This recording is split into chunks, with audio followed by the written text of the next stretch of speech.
While European colonial powers carved up Africa under the false promise of civilizing the continent's population and infrastructure, colonial rule often disrupted systems that had sustained communities for centuries, especially those related to food security. Now, Africa, of course, had experienced endemic local famines before colonial rule, much like every other part of the world. But farming communities typically had resilient food production systems capable of feeding households even during droughts or poor harvests. Families stored grain, grew multiple crops, and relied on community networks to redistribute food when shortages struck, until the arrival of European settlers changed everything. African farmers were pushed from the most fertile land onto marginal soils, and often coerced into working on plantations or large-scale colonial projects.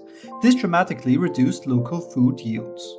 At the same time, colonial administrations imposed a shift toward export-oriented cash crops like cotton, cocoa, and rubber. In the Belgian Congo, for example, forced labor to collect rubber led to a collapse in subsistence farming, leaving communities unable to feed themselves. Millions died from starvation as a consequence, in a man-made famine emerging as a direct result of colonial economic policies rather than just environmental factors.